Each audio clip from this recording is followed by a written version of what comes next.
सियाराम जय जय हनुमान। मित्रों, मैं पंडित अयोध्या प्रताप मिश्रा अयोध्या धाम से अपने चैनल पर आपका बहुत बहुत स्वागत करता हूं। मित्रों, आज मैं आपको नवरात्र में दुर्गा माता के व्रत रहने का पूरा विधान बताने जा रहा हूं। कुछ लोग पहले दिन यानी परिवा को व्रत रखते हैं और अष्टमी को व्रत रहते हैं और फिर हवन करते हैं, और कुछ लोग अपने सामर्थ्य के अनुसार 9 दिन का पूरा व्रत रखते हैं। अगर आप पूरे दिन व्रत ना रह पाए तो एक टाइम आप भोजन भी कर सकते हैं, अन्यथा दोनों समय फलाहार करके आप व्रत रह सकते हैं। यह दाम्पत्य लोगों के लिए नवरात्रि का व्रत होता है। इसमें 9 दुर्गा जी के रूप होते हैं। प्रत्येक दिन जो भी दुर्गा जी का रूप होता है उन्हें 2 फूल वाली लौंग, जिसको लौंग कहते हैं, चढ़ानी चाहिए। इससे माता प्रसन्न होती हैं और प्रथम दिन से लेकर 9वीं तिथि तक आपको एक अखंड ज्योति जलानी चाहिए और एक कलश स्थापित करना चाहिए जिस पर एक सूखा वाला नारियल चढ़ा हो और उस पर एक चुनरी लगा दीजिएगा। इससे माता स्थापित हो जाती हैं। प्रथम दिन से लेकर 9वीं तक कई जगह लोग पंडाल सजाकर दुर्गा जी की पूजा आरती करते हैं और लोग दर्शन करते हैं, और कई लोग अपने घरों में ही माता को स्थापित करते हैं।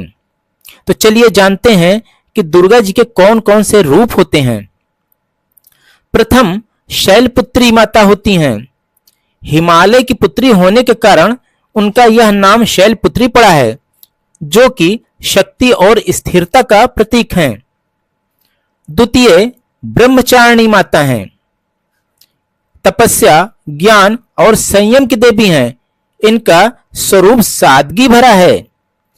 तृतीय चंद्रघंटा माता हैं। मस्तक पर अर्ध चंद्र धारण किए हुए शांति और कल्याण की प्रतीक हैं। इनकी पूजा करने से समस्त भय दूर हो जाते हैं। चतुर्थ कुष्मांडा माता हैं। ब्रह्मांड की उत्पत्ति करने वाली देवी, जो अपने भीतर ब्रह्मांड को धारण करती हैं। पंचम स्कंद माता, मातृत्व और संतान के प्रति प्रेम का प्रतीक। ये कार्तिकेय की माता हैं। षष्टम कात्यायनी माता हैं। शक्ति और सौंदर्य का प्रतीक हैं। महर्षि कात्यायन की पुत्री के रूप में जन्मी थीं। अर्थ, धर्म, काम और मोक्ष की दाता हैं। तथा सप्तम काल रात्रि माता हैं। भयानक स्वरूप वाली परंतु शुभ फल देने वाली, जो काल को भी नियंत्रित करने वाली तथा अपने भक्तों की अकाल मृत्यु से रक्षा करने वाली देवी हैं। अष्टम महागौरी का स्वरूप है। पवित्रता, शांति और सहनशीलता की प्रतीक है, जो भक्तों के दोष को ध्यान में न रखते हुए उनके समस्त दोषों का नाश करने वाली हैं।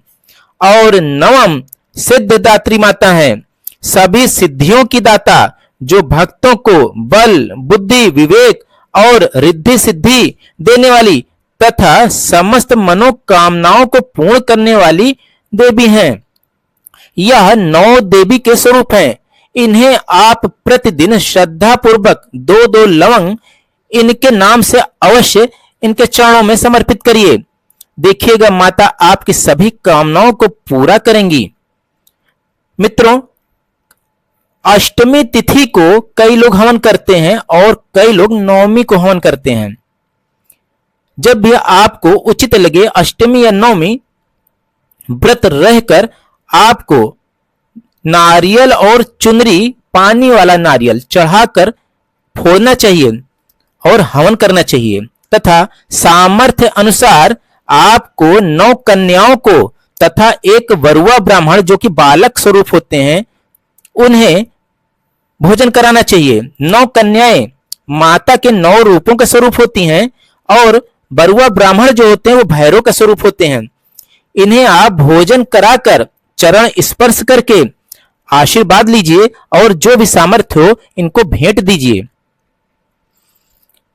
हवन करने के बाद और कन्या को भोजन कराने के बाद आपको नवमी में ही पारण कर लेना चाहिए, क्योंकि दशमी तिथि में पारण नहीं करना चाहिए।